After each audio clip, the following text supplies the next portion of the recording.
Tired of the everyday routine? Ever dream of a life of romantic adventure? Want to get away from it all? We offer you Escape! Escape, designed to free you from the four walls of today for a half hour of high adventure. Tonight, we escape to a lonely lighthouse off the steaming jungle coast of French Guiana and a nightmare world of terror and violence as we bring you again, in response to hundreds of requests, Three Skeleton Key, starring Vincent Price.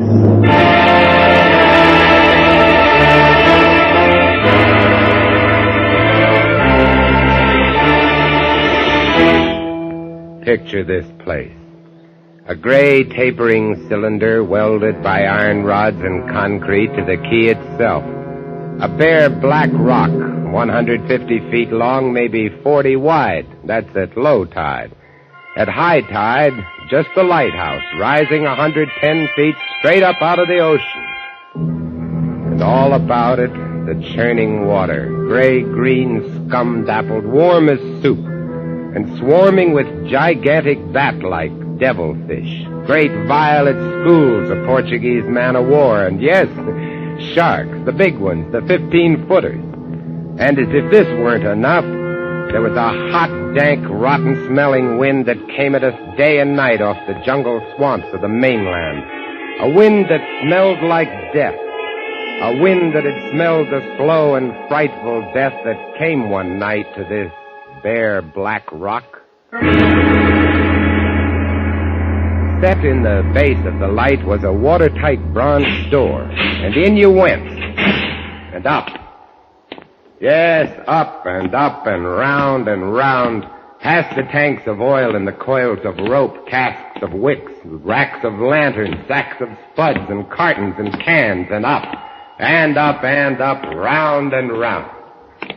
Over the light storeroom was the food storeroom, and over the food storeroom was the bunk room where the three of us slept. And over the bunk room was the living and cooking room, and over the living and cooking room was the light.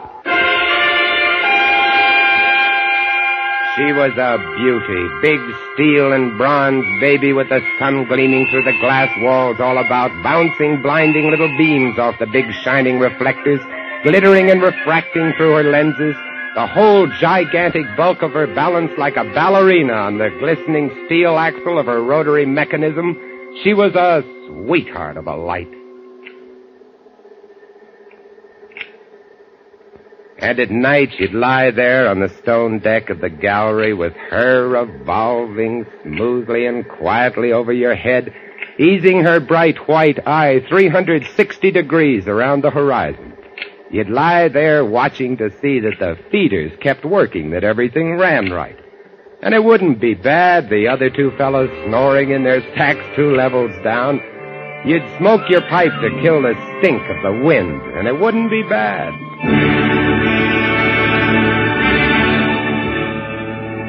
About those other two, Louis and Auguste.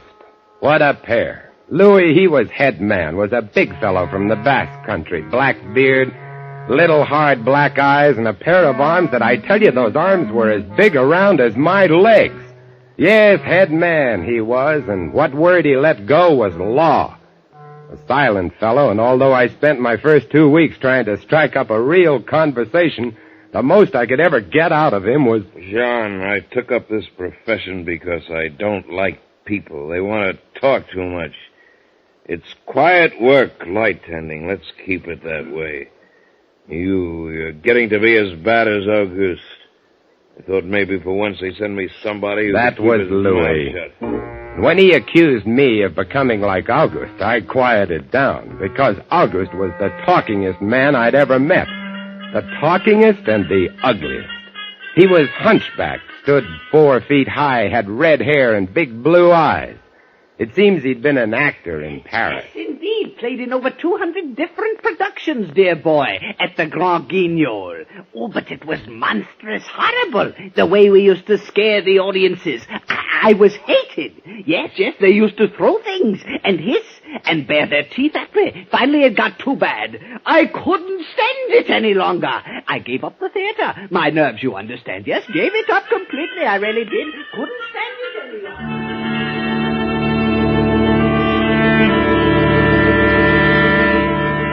It all started one morning at 2:30. I was on watch, lying on the cool stone deck, pulling on my pipe, staring out at the blackness, the phosphorescent combers, and the big yellow stars, when out of the corner of my eye, I noticed something show up for a second. Something the light had touched, far off.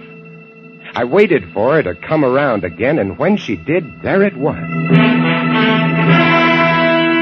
A three-master, a big one, about a half-mile off, and coming down out of the north-northwest, coming straight for us. You must understand, our light was where it was for a very good reason. Dangerous submerged reefs surrounded us, and ships kept clear. But this one, this sailing vessel, was coming straight on. I went over to the gallery door and yelled, "Louis! Louis!" Couldn't understand it. I waited for the light to come around again. What is it? Ship headed for the reef! Hurry right up! I had the glasses out now. I couldn't read her name, but I could see her quite plainly. All sails set, the foam creaming away under her bow, her beautiful lines. A Dutch ship, I guessed her. But why didn't she turn? Every time it passed, our light hit her with the glare of day. Ship? Where? Northwest. The light will touch her in a moment. Can't they see? Look at her. She just keeps coming on. Yeah, the squarehead. What is it? What is it? Watch northwest. I know what it is. Huh? What? The Dutchman, the Flying Dutchman. We did a play about her once. Oh, what a performance. You ghastly galleon, hag-ridden, curse-riven, must on. Shut up, will you? She's luffing. Yes. Sloppy way to come about. She's derelict, that's it. Derelict? Abandoned. The crew left her for some reason or other. But instead of sinking, she's gone on, running before every wind. She'll not run long. Not with these reefs to break her up. A beautiful ship. Now, why would men leave a beautiful ship like that? She didn't ram us, although we all expected it. But as we waited for the crash, she luffed again, caught some odd gust, and went about. We watched her the rest of those black hours, heeling and rocking, pushed and pulled by every stray wind, every freak current. Watched her until the dawn came, till the sea turned from black to a pearly gray. And on she came again, heading for us. We all had our glasses trained on her now. August, you can kill the light. Right, Chief? She doesn't look so good by daylight. Think she'll ground this time? What? I say, do you think she'll ground this time? Huh? This is impossible. Absolutely impossible. What? Here, take my glasses. They're better than yours. All right. And what is it you're... I had to focus, and then my breath froze in my throat. The decks were swarming with a dark brown carpet that looked like a gigantic fungus, but undulating. And on the masts and yards, the guys and all were hundreds, no thousands, I don't know, an endless number of enormous rats. See them? Yes, I see them. Now we know why she's derelict. Yes, now we know. What are you two doing? Here, give me a look. Yes, give him the glasses. Take a good look, chatterbox. Give you something to talk about. She's still heading for us. Yes. She's going to turn. She better turn soon. Suppose she doesn't. You mean suppose she piles up on the quay? It's low tide. Yes. Yes, it is. Where's all the conversation, August, huh? Here, want the glasses again? Want another look? No. She's still coming on. Go away. Go away. Turn, will you? Turn, I say, I pray you.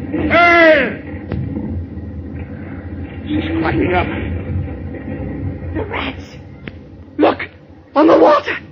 Like a carpet. They're swimming. Sure, they're swimming. Those are ship's rats. But they're swimming for the rocks. The door below. It's open. Come on. Down we went, racing down the stone stairs, taking them 3 and 4 at a time. Scared? You bet we were scared. August, you get the windows. Maybe they can climb. We don't know. Right, Chief. But hurry, hurry.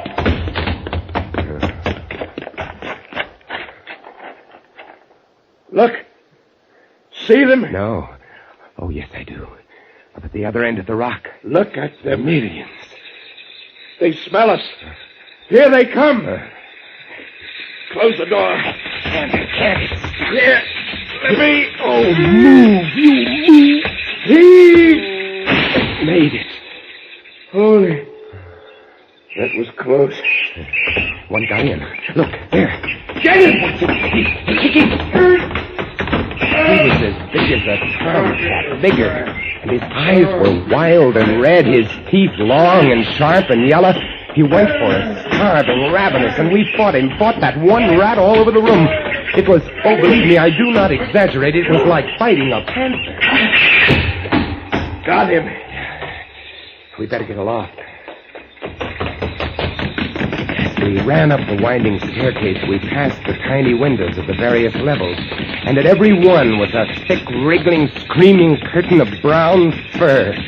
I was ahead of Louis, and I dreaded each successive level. Suppose they had found a way in. Look at them. Will you look at them? It's a nightmare. Will you look at them? The air of the gallery was thick and fetid with the stink of them. The light was dim, brown, filtered through the crawling mass that swarmed over the glass all about us. We could not see the sky. Nothing but them. Their red eyes, their claws, their wriggling, hairy snouts, and their teeth. The rats. They screamed and howled and threw themselves against the glass. They were starving. And we three, we stood very quietly. Oh, very quietly in the center of the classroom under our beautiful light. And we waited. What can we do? What can we do? Take it easy, old man. Take it easy. It won't do. Won't do any good to stand here and shake. That's right. Anybody want a cigarette? Yes, I'll have one, thank you.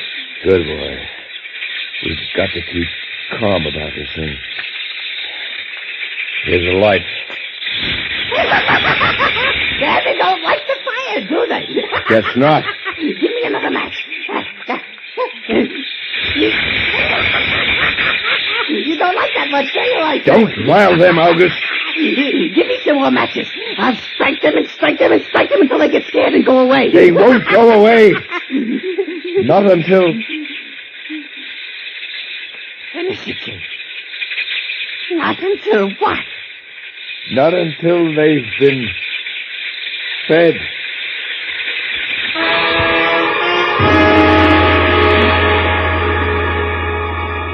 You can take just so much horror, and then you get used to it. And they were interesting to watch, you know. They couldn't understand the glass. They could see us, and they could rush at us, but that thin, invisible barrier held them off, stopped them. From time to time, we caught a glimpse of the rocks below. More rats down there, swarming brown velvet in the bright tropical sunlight. And then the tide began to rise.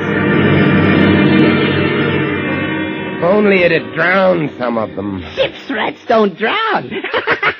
No, sir, you cannot drown one of them. They're all climbing up the tower. This bunch around us is getting thicker. Say, what's the time? 6:15. You've got first watch, John. Right. Wake me at 10. I will. Come along, August. It was getting dark. One side of the room was lit a soft, filtered red. Sunset through the racks. Oh, very pretty. I set the wicks, checked my fuel, and then lit the lamps. It caught them. Lit them in their gigantic wriggling web of pale, hairless bellies, twitching red tails, bright eyes. Then I started the rotary motor.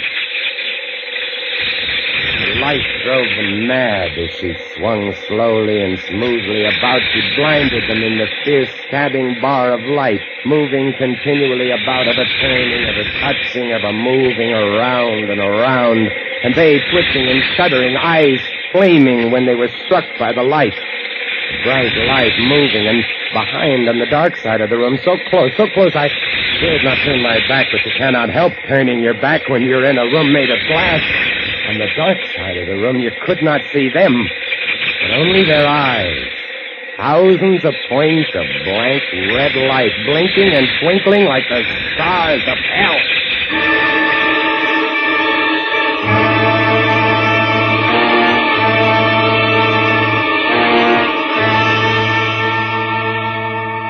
Louis relieved me at 10, but I didn't get much sleep that night, and when I came up into the gallery early next morning, there stood August, his back to me. He was bowing to the rats, waving his arms and making a speech. I am going to play once again that magnificent role which made me the toast of the Paris theater. Prelotte, the evil genius of the medieval underworld. I am he who did guide the dark soul of the Marechal into the nether path. Do not be frightened, little children. I will not hurt you. I stood staring at him, horror-struck, but he didn't notice me.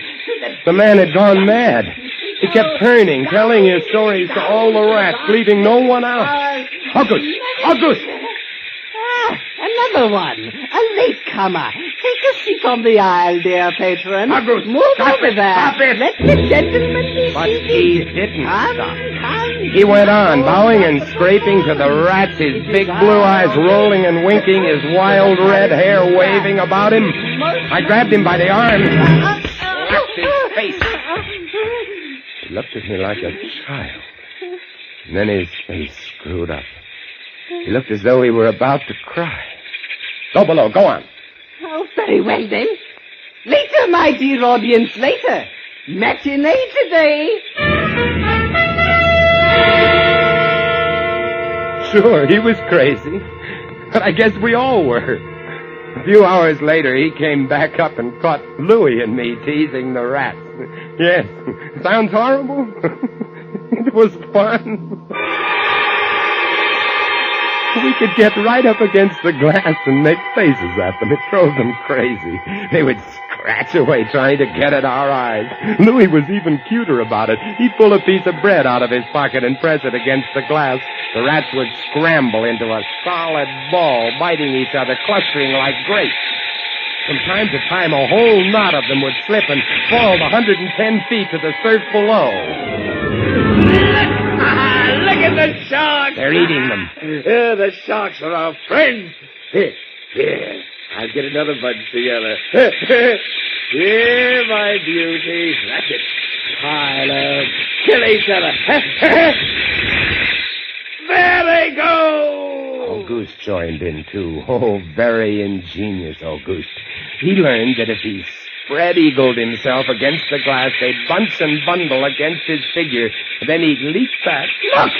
My portrait in rats! It went on all day, and then I was lying in bed. It was about midnight. I was very tired, and I was just beginning to fall off to sleep when I became conscious of a new sound. Couldn't figure it at first. I got up, lit the lamp, and went to the window. Even as I looked at it, I saw one of the panes begin to sag in. They had eaten the wood away. Louis, come quick! What? What is it? They found a way in. I held the glass with my hand. Now they were all going crazy, and assured of the success of this maneuver, were all nibbling away at the wood. Louis ran below and then returned with a large sheet of tin. We spread it against the window and hammered it into place. Even as we did so, we felt the heavy body thudding against the other side as the window gave way. That ought to hold. If it doesn't, we're done for. Rats can't eat tin. No, they can't. What was that? I don't know. It came from below. The storeroom window. They're in. They're swarming up the stairs. Drop the trap. Right. Two of them got in. Let's go after them. We didn't have to go after them. They came at us. I leaped to one side and grabbed a marlin spike, swung, and smashed one in midair. No! I whirled to see Louis with the other. It had ripped his hand open, and the blood was pouring all over the place. He held his hand aloft and kicked at the snarling rat. I stepped and swung and got him. My hand! He got my hand! That's both of them, Louis. I'll get you something to tie that up. Blood! Look at it, my blood! I'm bleeding! Now, don't worry about it, Louis. Here, look. I'll wind this kerchief around it. It'll be okay. Blood! There, now. It's not bad, just the flesh. Then I became conscious of another new sound. They were gnawing their way through the wooden trap door. I watched the wood fascinated. Even as I did, it began to give way, and a bristling, whiskery nose showed through. Louis, we got to go up. Next level was the living quarters and kitchen. I slammed the trap door there, too, but it, too, was wood. My blood! What are we going to do? I don't know. We'll be through this one in a moment. The gallery. The trap door in the gallery is metal. Good. Come on. We made it. We lay across the trap door exhausted, while below us the rats took over the entire tower. I could hear them howling and fighting over our food supply, our water, our leather. And all about us, the others screamed and glared in at us, swayed in a tangled mass, hypnotized by the ever-turning light.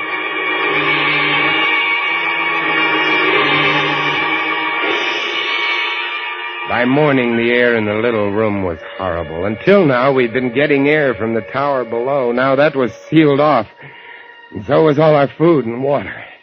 We lay exhausted, panting, waiting. The hours crawled on. I was almost dozing from fatigue when I saw a sight that brought me too fast. Would you like to come in, my beauties? Would you?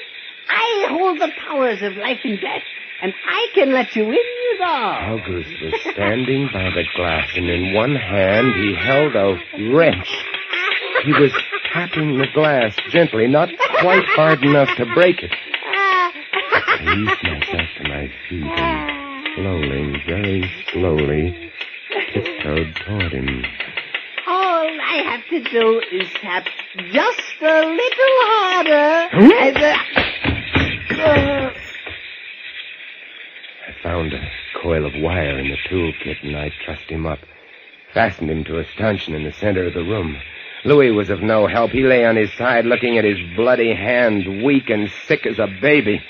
So there I was, a lunatic and a coward for company, and all about watching our little drama, the rats.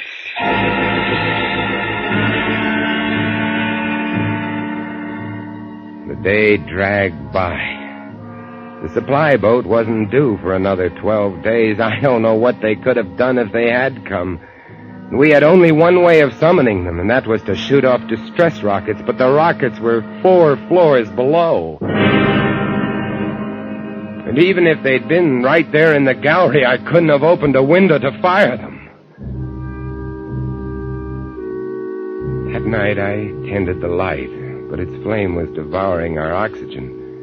The following day we lay, thirst-tormented, starving, waiting, and the following night I again tended the light, but the small supply of spare wicking we kept in the gallery had become exhausted, and quite suddenly, about midnight, the light went out. There's nothing I could do. Wicks were stored 3 levels below. Nothing I could do. Nothing. From time to time, I'd strike a match to see the clock. When I did, it lit up the million red eyes about us. All about us. Watching. Waiting. Below, it had grown quiet. They'd cleaned us out, and now they, too, were waiting. All waiting. And then, the rats, quite suddenly, were silent. And then I heard it.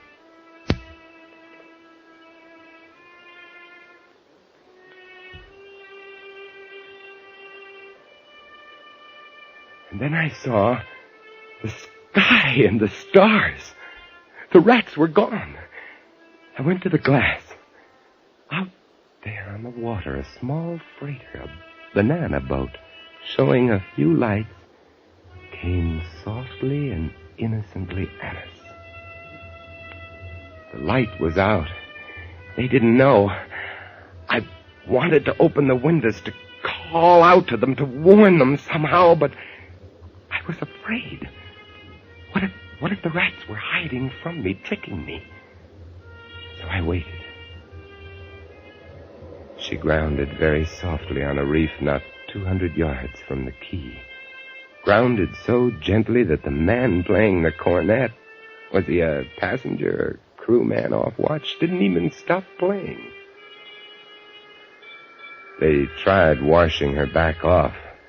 I could have told them to save their fuel. The tide was rising, would have floated her free. And I waited.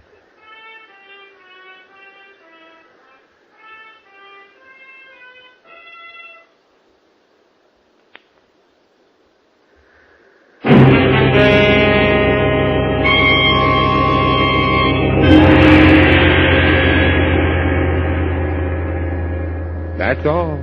That's the story. The sun came up and there wasn't a rat on the whole quay. Every last one of that terrible army had left us, gone back to sea on their new ship. Auguste, insane asylum, he never recovered. And Louis, they took him into Cayenne where he died of blood poisoning from his bite. Oh, yes. Well, that's the whole of it. And if you'll excuse me now, I must go set my traps. No mouse traps. No rats in this lighthouse, I should say not. Life in the lights isn't bad, but sometimes when I see a strange vessel approaching, I get a little nervous, sure. Somewhere on the seas, there's a little banana boat without a crew. That is, without a human crew.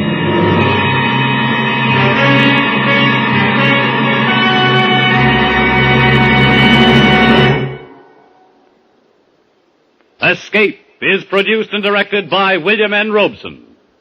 Tonight we have presented Three Skeleton Key by George Toulouse, adapted for radio by James Poe and starring Vincent Price as Jean. Supporting Mr. Price were Harry Bartell as August and Jeff Corey as Louis. Sound effects on Three Skeleton Key, created by Cliff Thorsness and executed today by Mr. Thorsness, Gus Bays, and Jack Sixsmith, have been awarded the Best of the Year by Radio and Television Life magazine. Harry Essman was at the control panel, and special music was arranged and conducted by Del Castillo. Next week,